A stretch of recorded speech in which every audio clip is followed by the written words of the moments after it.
말씀 우리 같이 함께 보도록 하겠습니다.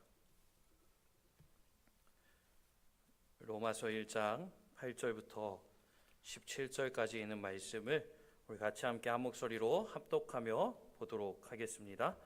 먼저 내가 예수 그리스도로 말미암아 너희 모든 사람에 관하여 내 하나님께 감사함은 너희 믿음이 온 세상에 전파됨이로다. 내가 그의 아들의 복음 안에서 내 심령으로 섬기는 하나님이 나의 증인이 되시거니와 항상 내 기도에 쉬지 않고 너희를 말하며 어떻게 하든지 이제 하나님의 뜻 안에서 너희에게로 나아갈 좋은 길 얻기를 구하노라. 내가 너희 보기를 간절히 원하는 것은 어떤 신령한 은사를 너희에게 나누어 주어 너희를 견고하게 하려 함이니 이는 곧 내가 너희 가운데서 너희와 나의 믿음으로 말미암아 피차 아니함을 얻으려 함이라. 형제들아, 내가 여러 번 너희에게 가고자 한 것을 너희가 모르기를 원하지 아니하노니 이는 너희 중에서도 다른 이방인 중에서와 같이 열매를 맺게 하려 함이로되 지금까지 길이 막혔도다. 헬라인이나 야만인이나 지혜 있는 자나 어리석은 자에게 다 내가 빚진 자라. 그러므로 나는 할 수 있는 대로 로마에 있는 너희에게도 복음 전하기를 원하노라. 내가 복음을 부끄러워하지 아니하노니 이 복음은 모든 믿는 자에게 구원을 주시는 하나님의 능력이 됨이라. 먼저는 유대인에게요 그리고 헬라인에게로다. 복음에는 하나님의 의가 나타나서 믿음으로 믿음에 이르게 하나니 기록된 바 오직 의인은 믿음으로 말미암아 살리라 함과 같으니라. 아멘.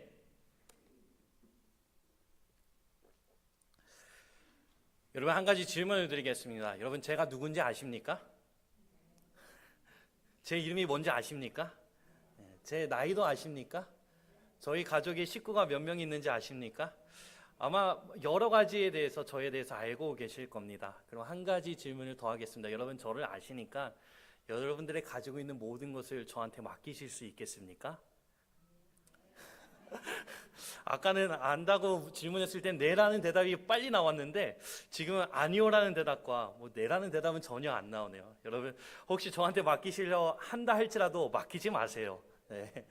여러분, 우리는 살아가면서 많은 사람을 알며 지내옵니다. 그런데 아는 모든 사람을 우리가 다 믿을 수 있는 것은 아닙니다. 그렇죠? 우리가 믿을 수 있는 사람이 있고 우리가 아는 사람이 있습니다. 그래서 아는 것과 믿는 것은 두 가지 서로 다른 것입니다. 그래서 성경 말씀에도 보게 되면요, 우리가 그리스도를 아는 것과 믿는 것이 하나가 되어야 한다라고 말씀하고 있습니다. 이게 무엇을 의미하는가 하면요, 그리스도를 알지만 믿지 못하는 사람도 있다라는 것입니다. 알지만 믿지 못한다라는 것은요, 예수님이 누구신지 압니다. 복음이 무엇인지도 알아요. 그 복음의 이야기도 압니다. 그런데 그 복음의 이야기가 나의 삶 속에 실제적으로 아무 의미가 없다라고 생각하는 것입니다. 그래서 성경은요, 그리스도를 아는 것과 믿는 것이 하나가 되어야 한다라고 우리에게 도전하고 있는 것입니다. 그래서 여러분, 우리는요, 복음을 아는 사람이 물론 되어야 하겠지만 더 중요한 것은 복음을 믿는 사람이 되어야 합니다. 예수를 아는 사람이 되어야 하지만 더 중요한 것은요, 예수를 믿는 사람이 되어야 한다는 것입니다. 사도 바울은요, 이 예수님을 믿는 것에 대해서 이렇게 고백하며 표현합니다. 어떻게 표현하고 있는가 하면요, 우리가 잘 아는 바울의 고백 중에 이러한 고백이 있습니다. 내가 사는 것이 아니요 오직 내 안에 그리스도께서 사시는 것이다 라고 고백합니다. 그러니까 사도 바울은요, 예수님을 믿는 것을 뭐라고 설명하는가? 예수로 사는 것, 예수님과 매일매일 함께 살아가는 것이다 라고 고백하며 표현하고 있는 것입니다.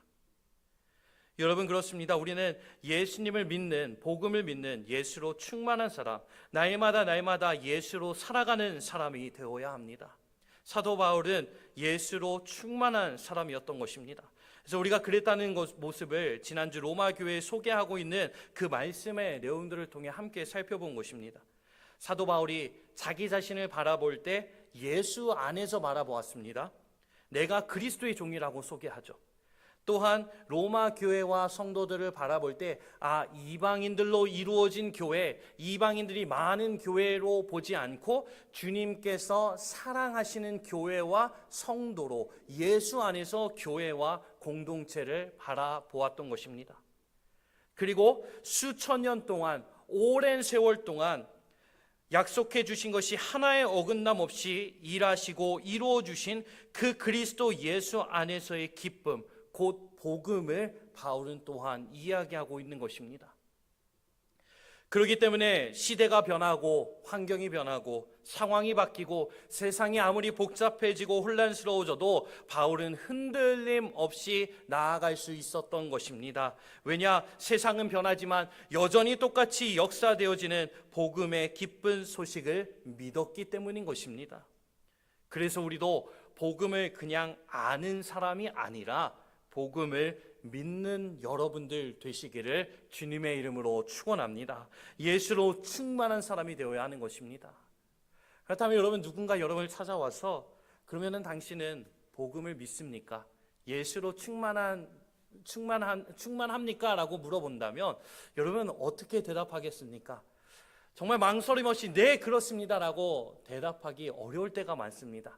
왜냐하면 우리는 예수로 충만하다는 것을 마치 실수 없는 완벽함의 모습이라고 생각할 때가 많기 때문입니다. 예수로 충만하면 실수하면 안 돼. 예수로 충만하면 잘못하면 안 돼. 예수로 충만하면 넘어져서도 안 돼. 그러기에 내가 예수로 충만할까라는 이 질문 앞에 확신이 들지 않는 것입니다. 그런데 여러분, 사실 예수로 충만하다라는 이 표현은요, 실수 하나 없는 완벽함을 의미하는 표현이 아닙니다. 지금 예수로 충만한 이 바울의 모습을 함께 보고 있는데요, 여러분, 이 사도 바울이요 스스로를 뭐라고 인정했는지 아십니까? 이 바울이요 스스로를 인정하는데 죄인 중에 괴수다라고 인정합니다. 무엇을 의미할까요? 나는 완벽하지 않다는 거예요. 나는 실수도 많고 잘못도 많이 한 죄인 중에 괴수다라고 바울은 자기를 인정하고 있습니다. 그런데 사실 성경에 나온 수많은 믿음의 사람들도 그러합니다. 실수 없이 완벽했던 사람은 없었습니다.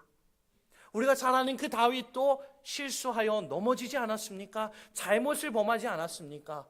그러게 여러분, 예수로 충만하다는 것은요, 실수 하나 없는, 오점 하나도 없는 완벽함의 모습을 의미하는 것이 아닙니다.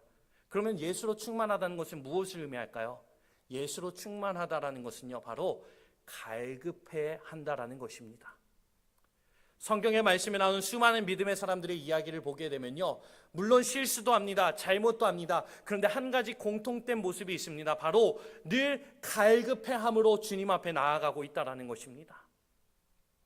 예수로 충만한 사람은요, 완벽한 사람이 아니라 갈급해하는 사람입니다. 그렇다면 우리가 무엇을 향해 갈급해야 하는지 예수로 충만한 이 바울의 마음을 함께 살펴보면서 오늘 저와 여러분들도 예수로 충만한 자의 갈급함을 함께 소유하게 되기를 주님의 이름으로 축원합니다. 우리가 함께 세 가지의 갈급함으로 살펴보려고 하는데요, 먼저 첫 번째로는요, 열매에 대한 갈급함이 있어야 한다는 것입니다. 그러니까 열매에 대한 갈급함이 있는 마음이라는 겁니다.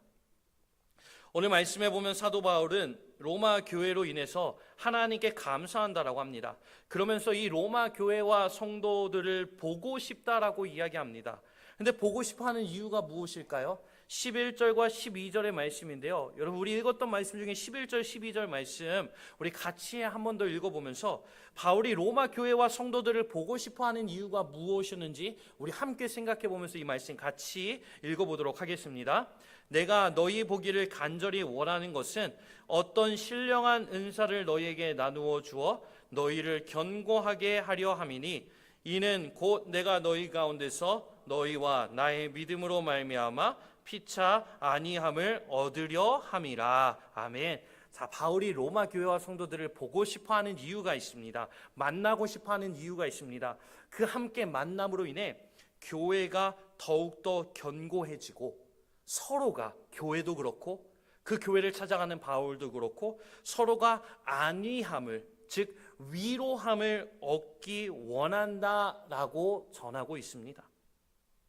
그러면서 13절의 말씀에 보면요, 로마 교회도 다른 이방인들 지역에 세워졌던 교회들처럼 열매를 맺게 되기를 원한다라며 편지하고 있습니다. 한마디로 로마 교회를 통해 맺어지게 될 그 열매를 간절히 바라고 있는 바울의 마음이 여기 표현되고 있는 것입니다. 이 열매에 대한 갈급함의 마음을요, 그래서 우리가 다른 방식으로 표현한다면 바로 기대하는 마음입니다. 열매를 맺을 것을, 열매가 맺히게 될 것을 기대하는 마음입니다. 그런데 사실 이 로마 교회는요, 무언가를 기대하기 어려운 교회였습니다. 여러분, 로마 하면은 가장 먼저 떠오르는 건축물 중에 하나가 콜로세움입니다. 근데 이 로마 하면은 기독교 역사에서 가장 먼저 떠오르는 것 중에 하나가 무엇인가 하면 바로 카타콤이라는 것입니다. 여러분 한번 들어보셨죠? 이 카타콤이라는 것은 무엇인가 하면요, 지하 무덤을 말하는 것입니다.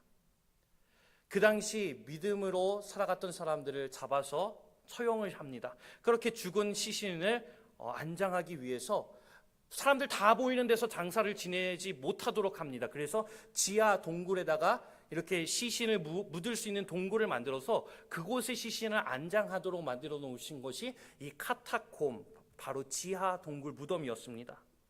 그런데 그 당시 어떠한 일이 있었는가 하면요, 로마 지역의 교회를 향한 핍박이 점점 심해져 가기 시작합니다.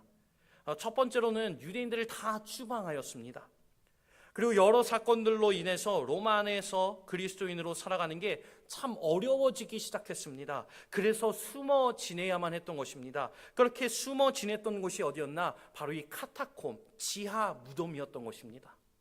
지하 무덤에 동굴을 계속 이어서 만들어냅니다. 그리고 그곳에서 먹고 자고 그곳에서 함께 모여 예배하며 나아갔던 것이 그 로마 교회의 모습이었다라는 겁니다. 그런데 여러분, 이곳에서 몇 년 동안 예배하고 지내왔는지 아십니까? 무려 300년이라는 시간 동안 그 지하 동굴에서 예배하고 신앙을 지켜왔다라는 것입니다. 전혀 안 놀라시네요. 그래서 300년 동안 지하 동굴에서 살아야만 한다. 얼마나 괴롭겠습니까? 그런데 한번 생각해 보세요. 이 지하 동굴에 갇혀서 숨어서 예배드리고 숨어서 지내야 하는 그 로마 교회를 향해 뭐를 기대할 수 있겠습니까? 사실 그냥 믿음을 지켜내기만 해도 잘했다라고 칭찬할 법한 그러한 상황이지 않습니까? 물론 바울이 로마 교회를 향해 이 편지로 복음을 전하던 때에는요, 이 지하 동굴이 생기기 전으로 추측하고 있습니다. 그러니까 교회를 향한 로마의 핍박이 시작될 때쯤이었습니다.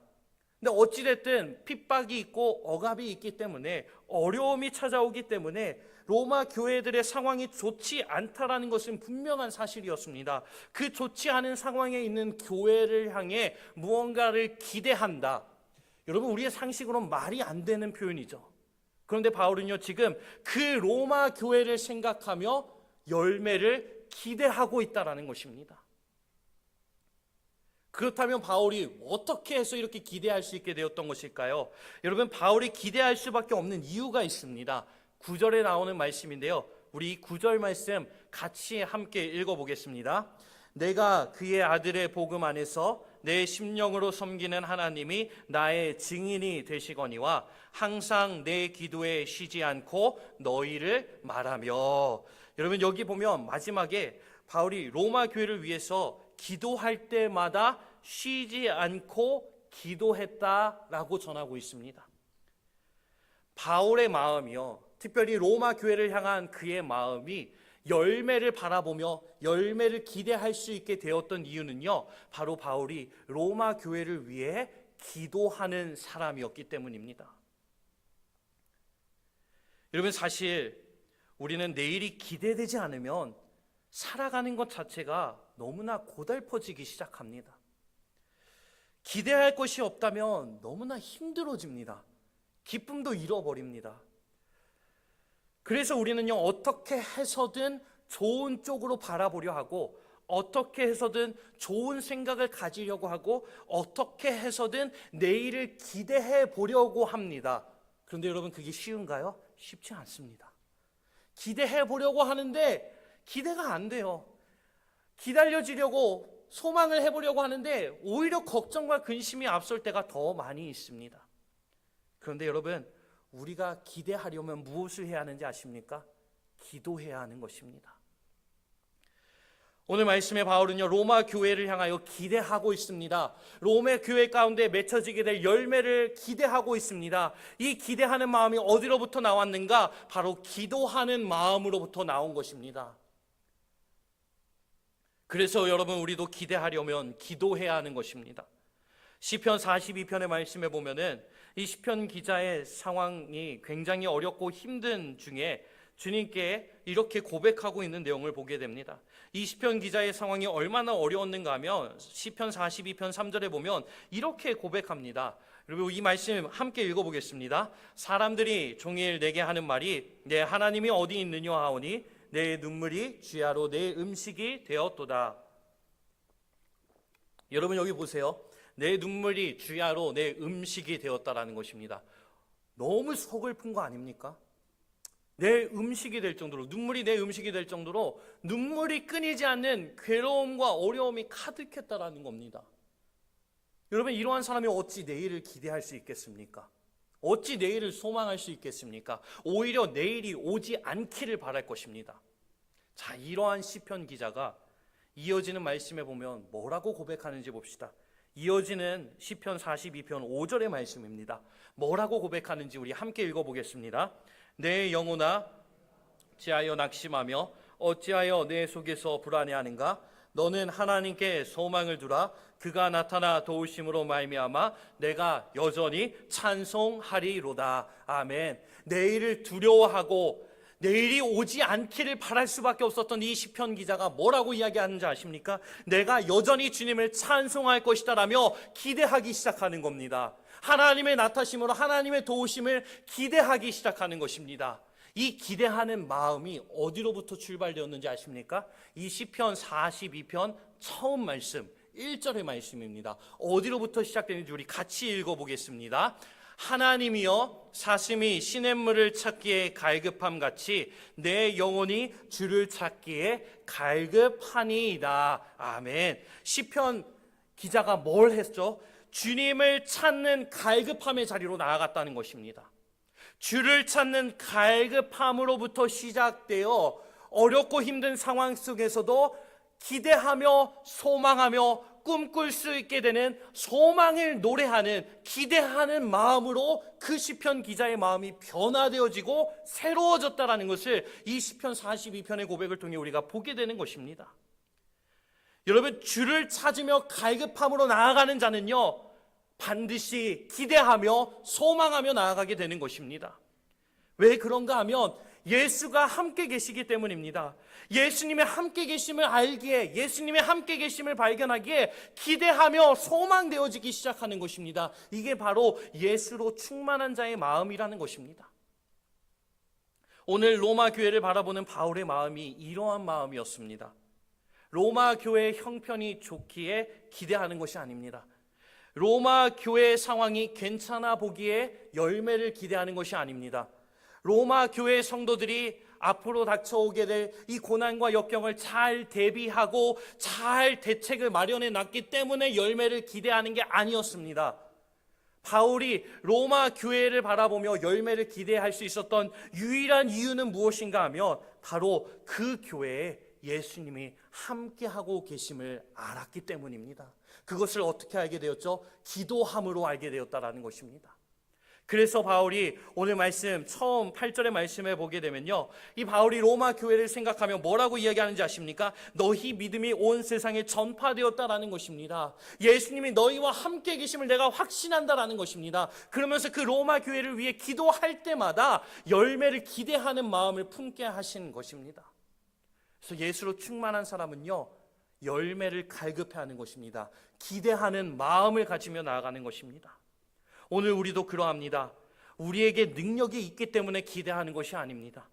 우리의 상황이 나아지는 것처럼 보이게 기대하는 것이 아닙니다. 우리와 함께 하시는 예수 그리스도가 계시기에 우리는 기대할 수 있게 되는 것입니다.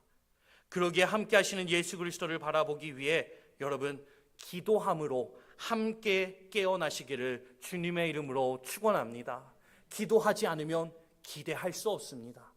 기도하지 않으면 소망을 품어낼 수가 없습니다. 기도하지 않으면 내일이 기다려지지 않습니다. 하지만 기도하는 사람은요, 내일 일하실 하나님의 역사가 기다려지는 겁니다. 내일 하나님이 또 어떠한 방법으로 나를 먹이시고 나를 입히실지 기대되고 기다려지기 시작하는 것입니다. 그러기에 여러분, 예수로 충만한 사람은요, 바로 기대하는 사람이라는 것이에요. 기도함으로. 우리 사랑하는 여러분들, 기도함으로 하나님의 일하심을 기대하는 예수로 충만한 자들 되시기를 주님의 이름으로 축원합니다. 두 번째로, 예수로 충만한 자의 마음은 어떠한 마음인가 하면 빚진 자의 마음으로 갈급해하는 마음입니다. 사실 바울이 지금 편지로 복음을 전하고 있는 이 로마의 교회는요, 바울이 세운 교회가 아니었습니다. 다른 여러 교회들 바울이 복음을 증거하고 전도 여행을 함으로 교회가 시작된 경우가 많습니다. 그런데 로마 교회 같은 경우는 그런 게 아닙니다. 그렇다고 바울이 이전에 로마 교회와 성도들을 방문해서 그들과의 어떠한 관계가 있었느냐? 그것도 아닙니다. 한 번도 방문해 본 적이 없는 교회와 성도들이었습니다. 그러한 상황 속에서 로마의 상황이 매우 어렵게 급변해 가기 시작합니다. 이러한 복잡하고 어려운 상황에서 한 번도 가보지 않았고 전혀 어떠한 이전의 관계도 없었던 교회와 성도를 방문하러 간다라는 것은요, 가벼운 마음으로 결단할 수 있는 게 아닙니다. 그럼에도 불구하고 한두 번 시도해보고 안 되면 그냥 포기해버리기 쉬운 그러한 관계였을 겁니다. 13절의 말씀에 보면요, 바울이 여러 번 로마 이 교회로 가려고 했지만 길이 막혀 있었다라고 이야기합니다. 그런데 15절 바울은요, 포기하지 않습니다. 할 수 있는 대로 로마에 있는 너희에게도 복음 전하기를 원한다라고 하고 있습니다. 그래서 지금 당장에 못 가기 때문에 이 편지의 말씀으로 복음을 전하기 위해 이 로마서의 말씀을 써서 보낸 것입니다. 바울은 지금 어떻게 해서든 로마 교회와 성도들을 찾아가서 함께 이야기하고 함께 교제하고 함께 예배하기 원하는 것입니다. 그러면 도대체 바울은 왜, 우리식으로 표현한다면 바울은 왜 그렇게 로마 교회에 집착하고 있는 것일까요? 로마 교회에 뭘 숨겨놨을까요? 로마 교회에 가서 뭘 받아야 되는 게 있을까요? 왜 굳이 그 어렵고 힘든 로마 지역에 있는 교회와 성도들을 찾아가려고 했던 것일까요? 그 이유가 14절의 말씀에 나옵니다. 여러분, 14절의 말씀 우리 함께 또 읽어보겠습니다. 헬라인이나 야만인이나 지혜 있는 자나 어리석은 자에게 다 내가 빚진 자라. 아멘. 바울이 뭐라고 말하는가 하면요, 내가 빚진 사람이다라는 것입니다. 빚을 진 사람은요, 여러분 삶의 우선순위가 뭘까요? 빚을 갚는 것에 있습니다. 그렇잖아요, 여러분. 우리가 살아가면서 빚을 지게 되었다 그러면 그 빚을 어떻게 해서든 빨리 갚아내려고 하잖아요. 여러분, 바울이 지금 나는 빚진 사람이다라는 것은요, 내가 이 빚을 갚는 것이 내 삶의 가장 먼저라는 거예요. 그렇다면 도대체 바울이 말하는 빚은 무엇일까요? 바울이 자기의 제자처럼 여겼던 디모데에게 이 디모데 전서의 편지의 말씀을 통해서 이렇게 전했던 적이 있습니다. 이렇게 고백했던 적이 있습니다. 내가 전에는 비방자요, 박해자요, 폭행자였지만 주의 은혜가 그리스도 예수 안에 있는 믿음과 사랑과 함께 넘치도록 하였다라고 고백합니다. 그러니까 바울이 뭐라고 고백하는가 하면요, 내가 전에는 비방자요, 박해자요, 폭행자요, 내가 전에는 죄인 중에 괴수요, 정말 악인 중에 악인이었는데 주의 은혜가 나를 변화시켜 주셨습니다. 주의 은혜가 나를 새롭게 하여 주시고 주의 은혜가 내 가운데 믿음과 사랑이 넘치도록 역사하여 주셨습니다라고 이야기하는 것입니다. 한마디로 주의 사랑에 빚을 진 사람이 나다라고 고백하고 있는 것입니다. 여러분, 바울이 예수님을 만나고 세워져 가는 과정 속에 얼마나 많은 사람들의 섬김과 또 얼마나 많은 은혜의 손길들이 있었는지 아십니까? 바울이 본래는요, 그리스도인들을 잡아 가두던 사람이었습니다. 그러게 어느 날 갑자기 나타나서 나도 이제 여러분들처럼 예수를 믿습니다라고 하면 사람들이 믿을까요? 안 믿을까요? 안 믿어요. 너 어제까지만 해도 우리를 감옥에 잡아놓으려고 했잖아. 근데 갑자기 나타나서 우리와 똑같이 예수를 믿는다고? 말도 안 되는 소리 하지 마. 믿지 않아요. 그러한 바울을 데리고 제자들에게 소개시켜주고 그러한 바울을 데리고 사역을 할 수 있도록 도와준 사람이 있었는데 바로 바나바라는 사람이었습니다. 바나바가 바울과 함께 동행하면서 바울이 복음의 사역을 시작할 수 있도록 도왔던 것입니다. 뿐만 아닙니다. 바울이 여러 지역들을 돌아다니면서 복음을 전할 때에도 늘 바울을 돕는 많은 협력의 손길들이 있었습니다. 그러니 바울은요, 자신이 복음의 일꾼으로 세워졌고 복음의 일꾼으로 일할 수 있는 이 모든 것은 빚진 자의 모습이다라는 것입니다. 그래서 바울은 어떻게 해서든 이 빚을 갚아내기 위해서 더 많은 곳에 복음의 소식을 전하고 싶어 했던 것입니다. 그 마음으로 로마 교회를 향해 나아가기 원했던 것입니다. 그렇습니다. 여러분, 예수로 충만한 자는요, 빚진 자의 마음을 가지는 것입니다. 주님께서 나를 사랑해 주신 그 사랑의 빚을 생각하며 주님, 내가 그 사랑의 빚을 갚겠습니다. 내 이웃을 사랑하고 내 교회를 사랑하고 주님을 알지 못하는 이웃들에게 주님의 사랑을 증거하며 나아가겠습니다. 이것이 바로 예수로 충만한 자의 마음이며 모습이라는 것입니다. 그러게 여러분, 오늘 이 자리에 함께 예배하며 나가는 저와 여러분들도 나를 사랑해 주신 주님의 사랑의 빚을 진 사람임을 깨달아 그 사랑의 빚을 갚기 위하여 우리도 사랑하며 살아가는, 복음을 증거하며 나아가는 예수로 충만한 자들 되시기를 주님의 이름으로 축원합니다. 그리고 마지막 세 번째로, 예수로 충만한 자의 마음은 어떠한 마음인가 하면요, 십자가를 자랑하기 갈급해하고 복음을 부끄러워하지 않는 마음입니다. 십자가를 자랑하기 갈급해하며 복음을 부끄러워하지 않는 마음입니다. 여러분, 예수로 충만한 사람은요, 복음을 부끄러워하지 않습니다. 지금이야 우리가 복음하면 십자가 모양을 먼저 떠올리지 않습니까? 이 십자가라는 모양이요, 오늘 우리에겐 굉장히 익숙한 모양입니다. 굉장히 친근한 모양입니다. 사실 교회를 다니지 않는 사람들에게도요, 이 십자가 모양은요, 뭐 특별한 거부감을 주는 모양이 아닙니다. 그런데 사실 십자가는 원래 그런 의미가 아니었습니다. 이 십자가는요, 원래 수치와 치욕의 자리로 여겨져 왔습니다. 그러니까 이 십자가 모양 자체도요, 수치와 치욕과 저주를 상징하는 모양이었다라는 겁니다. 그래서 십자가 형벌이 내려질 때 누구에게 내려졌는가? 끔찍한 범죄를 저지른 범죄자들에게, 아니면은 반역을 하고 배신을 하였던 반역자나 배신자들에게 내려지는 형벌이 십자가 형벌이었습니다. 그러니까 사람들이, 그 당시 로마 시대의 사람들이 십자가의 모양을 보면 가장 먼저 뭐를 생각할까요? 수치와 치욕의 모습을 생각하게 되는 것입니다. 이게 그 당시 십자가의 모양이 갖는 의미였습니다. 이러한 상황에서 십자가를 자랑한다? 여러분, 이건 상상도 할 수 없는 일인 것입니다. 십자가는 부끄러운 것이었어요. 자랑할 만한 것이 아니에요. 십자가는 그냥 감춰야 되는 것이에요. 숨겨야 되는 부끄러운 자리로 여겨졌습니다. 그런데 바울은요, 그 십자가를 자랑한다라고 하고 있습니다.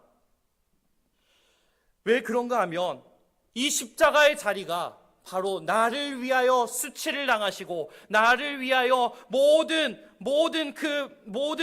어려움을 당하신 예수님의 사랑이, 예수님의 희생이 담겨져 있는 자리가 십자가의 자리이기에 바울에게 십자가는 부끄러움의 자리가 아닌 자랑의 자리가 되었던 것입니다. 여러분 한번 생각해 보세요. 나를 도와준 은인이 있다면, 특별히 나의 생명을 살려준 은인이 있다면 그 은인이 남기고 간 흔적을 어떻게 할까요? 자랑하게 되잖아요. 야, 이 사람이 나를 살려줬다. 야, 이 사람 때문에 내가 살게 되었다. 이 사람이 남기고 간 흔적이 이거다라면 자랑하게 되잖아요. 여러분, 십자가를 자랑하는 것 또한 마찬가지라는 것입니다. 그 십자가를 통해 내가 주님의 자녀가 되고, 그 십자가를 통해 내가 하나님의 나라의 백성으로 살아가게 됨을 깨닫는 자가, 예수로 충만한 자가 그 십자가를 부끄러워하지 않고 자랑하게 되는 것입니다. 왜냐? 그 십자가가 능력이 되기 때문입니다. 그래서 16절의 말씀에 바울은 이렇게 선포합니다. 여러분, 우리 함께 16절의 말씀 읽어보겠습니다. 내가 복음을 부끄러워하지 아니하노니 이 복음은 모든 믿는 자에게 구원을 주시는 하나님의 능력이 됨이라. 먼저는 유대인에게요 그리고 헬라인에게로다. 아멘. 바울이 뭐라고 외칩니까? 뭐라고 선포합니까? 십자가가, 그 복음이 나에게 능력이 되고 우리 모두에게 능력이 된다라고 자랑하고 있는 것입니다. 여러분은 어떠하십니까? 복음을, 십자가를, 예수 그리스도를 자랑하고 계십니까? 아니면 부끄러워하고 계십니까? 정말 부끄럽지만 제가 그랬습니다. 저는 목사의 아들로 자라왔습니다. 목사의 아들로 자라다 보니까요, 또 저희가 살던 동네가 굉장히 작은 시골이었습니다. 그래서 서로가 다 아는 마을이었어요. 그러니까 마을 동네 사람들도 저를 보면요, 제가 목사의 아들이라는 걸 알아요. 그래서 목사의 아들이라는 것을 어디 가서 이야기하는 게 전 참 싫었습니다. 왜냐, 목사의 아들이라는 게 밝혀지는 순간 할 수 없는 게 너무 많아져요. 왜 어릴 때 여러분 뭐 다른 사람 집에 가서 장난도 치고 막 다른 사람 문 두들기고 막 도망가고 이런 장난 쳐보셨잖아요. 그거 하고 싶잖아요, 어릴 때는. 제가 목사의 아들이라는 게 밝혀지면 못해요. 그리고 한번 어떤 일이 있었는가 하면요, 저희 동네에 조그마한 가게가 있었습니다. 그 당시에만 해도 옛날 우리 한국교회 이제 주일날 돈을 쓰지 않고 뭘 사 먹지도 않고 그렇게 주일을 지켜야 한다라는 그 세대가 있지 않습니까? 제가 어릴 때 그랬습니다. 그래서 주일에는 절대로 뭘 사 먹으면 안 됩니다. 근데 먹고 싶잖아요. 그래서 가게에 갔습니다.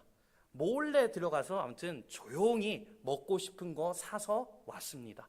집에 돌아오는 길에 다 먹고 증거도 다 없애고 깨끗한 모습으로 집으로 들어갔습니다.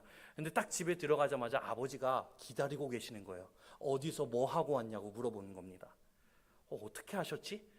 근데 나중에 알고 보니까 이 가게 주인분이 교회를 열심히 다니는 분도 아니에요. 교회 가끔씩 나오는 분인데 제가 목사의 아들이라는 걸 알고 제가 뭔가를 사 먹고 간 걸 보고 교회에 전화를 한 거예요. 목사님 아들이 여기 와서 뭐 사가지고 왔는데 목사님 이래도 되는 거예요? 라고 했던 것 같아요. 아니, 차라리 그럴 거면 처음부터 팔지를 말던가 그냥 사 먹지 말라고 이야기를 하던가 저한테 사 먹으라고 팔아놓고서는 그렇게 이야기를 해서 아무튼 혼났던 적이 있습니다. 그것뿐만 아니에요. 그냥 학교에서도 친구들이 야, 우리 아빠 뭐 한다? 이런 이야기할 때 저는 늘 조용히 있었습니다. 그냥 이 목사의 아들로 살아간다는 게 그냥 불편했어요. 그래서 이야기하고 싶지 않았습니다. 그냥 교회에서 산다는 것도 제겐 부끄러운 것이었습니다. 그런데 이 십자가가 무슨 의미인지를 깨닫게 되는 순간부터 제 마음이 완전히 바뀌어 버렸습니다. 목사의 아들이라는 게 더 이상 부끄럽지가 않은 거예요. 오히려 자랑이 되어버린 것입니다. 그래서 어딜 가든지 야, 우리 아빠 목사님이다. 야, 우리 아빠 교회에서 일한다. 자랑하기 시작한 겁니다. 여러분은 어떠하십니까? 여러분이 열린문교회 성도가 됨을 자랑하고 다니십니까? 아니면 어디 가서 교회 이야기 나오면 나는 말하지 말아야 되는데, 나한테 어디 교회 다니는지 물어보면 안 되는데. 여러분, 열린문교회 성도가 됨을 자랑하는 여러분들 되시길 바랍니다. 그리고 예수를 믿게 됨을 자랑할 줄 아는 여러분들 되시길 바랍니다. 예수를 믿게 된 이것을 부끄러워하고 나아가는 것은 여러분, 우리가 깨뜨려야 하는 우리의 모습이라는 것입니다. 그러기에 우리는 복음을 부끄러워하는 사람이 아니라 복음을 자랑하는, 십자가를 자랑하는 우리 사랑하는 모든 성도님들 되시기를 주님의 이름으로 축원합니다. 그 십자가를 자랑하고 복음을 자랑하는 예수로 충만한 여러분들의 마음이 되시기를 주님의 이름으로 축원합니다. 그래서 여러분, 이 세상 가운데 살아갈 때도요, 나는 열린문교회 다닌다 자랑하시고 나는 예수를 믿는 사람이다라고 자랑할 수 있는 여러분들 되시기를 주님의 이름으로 축원합니다. 그렇습니다. 여러분, 예수로 충만한 사람은요, 아까 처음에도 말씀드렸듯이 실수 하나 없는 완벽한 사람을 의미하는 것이 아닙니다. 부족하고 연약한 중에도 기대하는 사람이며 빚진 자의 마음으로 십자가를, 복음을 부끄러워하지 않으며 자랑하는 사람이 예수로 충만한 사람이라는 것입니다. 오늘 여러분은 어떠합니까? 예수로 충만하십니까? 우리가 지난번 순 리더 기도 모임에서 참 너무나 멋진 이야기를 제가 들어서 한번 나누고 오늘 말씀을 마무리하려고 합니다. 어떤 순은 이렇게 이야기했다고 합니다. 우리가 순을 나이대로, 연령대로 나누지 않았습니까? 그래도 어느 정도 위에 속해 있는 순인데요, 우리 순은 모여서 이런 이야기를 했다는 거예요. 우리가 젊은 순이 되자. 근데 나이가 젊어지는 게 아니라 우리의 마음이 젊어지자라는 이러한 이야기를 했다는 거예요. 너무 멋지지 않습니까, 여러분? 전 너무 멋졌어요, 그 이야기가. 우리의 나이는 젊어질 수 없습니다. 여러분, 우리 모두는요, 어제보다 오늘 더 나이 들게 되어 있습니다. 그런데 우리의 마음은 날마다 젊어지길 원합니다. 여러분, 젊은이들의 특징이 뭐죠? 기대할 게 있다라는 거잖아요. 소망할 게 있다라는 거잖아요. 꿈꿀 게 있다라는 거잖아요. 그래서 우리는 신앙 안에서 젊은이들이라는 것입니다. 왜냐? 우리는 예수로 충만하여 기대하며 꿈꾸며 소망하며 살아가는 자들이기 때문인 것입니다. 그래서 우리는 한 손엔 복음을 들고 또 다른 손에는 사랑을 들고 기대하는 마음으로, 빚진 자의 마음으로, 부끄러워하지 않는 마음으로 그리스도의 계절을 이루어내는 예수로 충만한 여러분들이 되시기를 주님의 이름으로 축원합니다. 그래서 우리 함께 이 찬양 고백하며 기도의 자리로 나아가기 원합니다. 사실 이 찬양의 후렴 부분에 보면요, 주의 청년들이 예수의 꿈을 꾸고라는 가사 때문에 이 찬양이 마치 청년들을 위한 찬양인 것처럼 느껴질 때가 많습니다. 근데 방금도 말씀드렸듯이요, 여러분, 젊은이들, 청년의 특징이 뭐죠? 기대할 게 있다는 거예요. 여러분, 우리가 젊은이들 보면 야, 너 젊어서 좋겠다. 무슨 의미죠? 뭔가 해볼 수 있다라는 거잖아요. 기대할 게 있다라는 거잖아요. 자랑할 게 있다라는 거잖아요. 여러분, 우리는 그러한 의미에서 젊은이들입니다. 왜냐? 우리는 예수로 충만한 가운데 기대하고 빚진 자의 마음으로 그 그리스도를 자랑하며 나아가는 자가 되었기 때문입니다.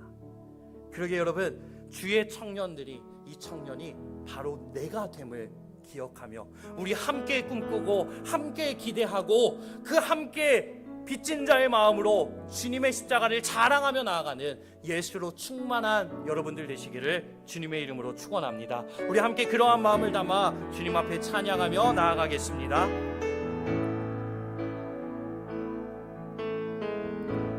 민족의 가슴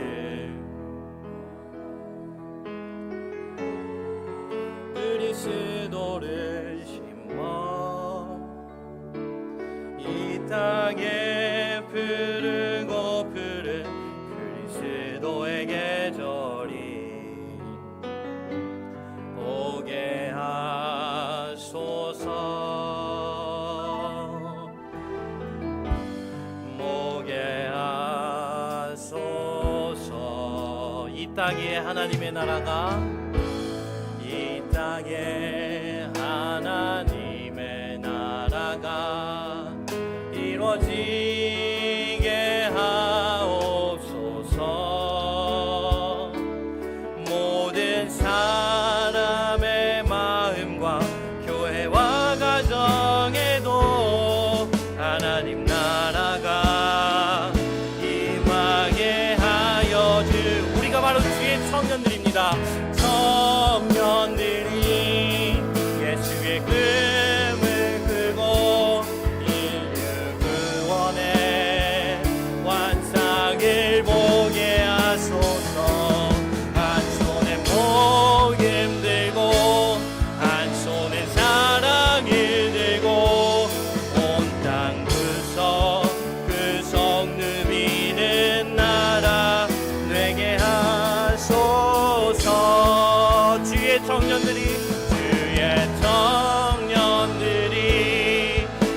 주의 금을 끄고 인류 구원에 상을 보게 하소서.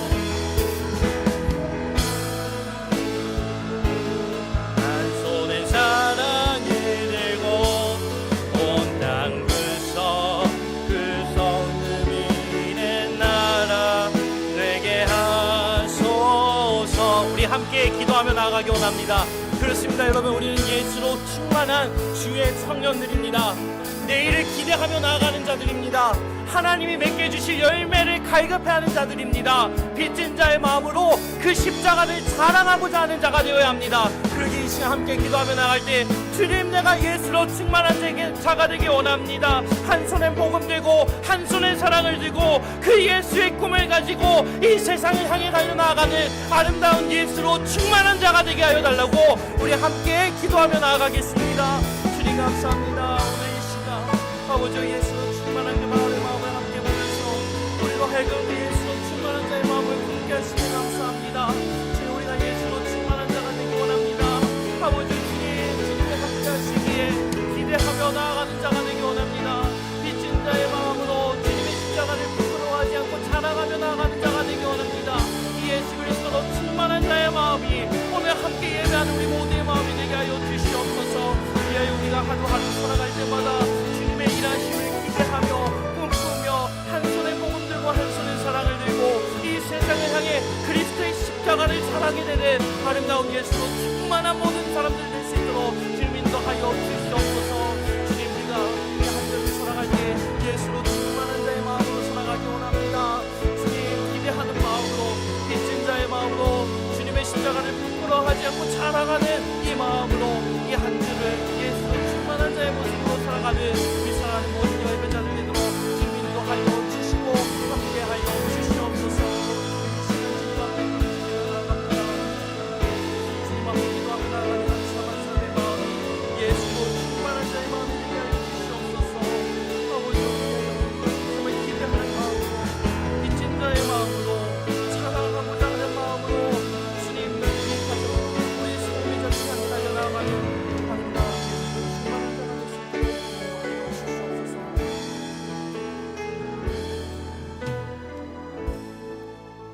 사랑과 은혜가 풍성하신 하나님 감사합니다. 오늘 함께 예배하는 우리 한 사람 한 사람 예수로 충만한 자가 되기 원합니다. 예수로 충만한 자가 되어서 주님의 일하심을 기대하는 꿈꾸는 우리 되게 하시고 빚진 자의 마음으로 그리스도의 십자가를 부끄러워하지 아니하고 자랑하며 나아가는 이 예수로 충만한 자의 마음으로 나아가게 하여 주셔서 이 한 주 우리의 부르심 받은 보내심 받은 우리의 삶의 자리에 살아갈 때 예수로 충만한 자의 모습으로 기대하며 자랑하며 나아가는 우리 아름다운 모든 열린문의 예배자들 되도록 인도하여 주시옵소서. 감사드리며 예수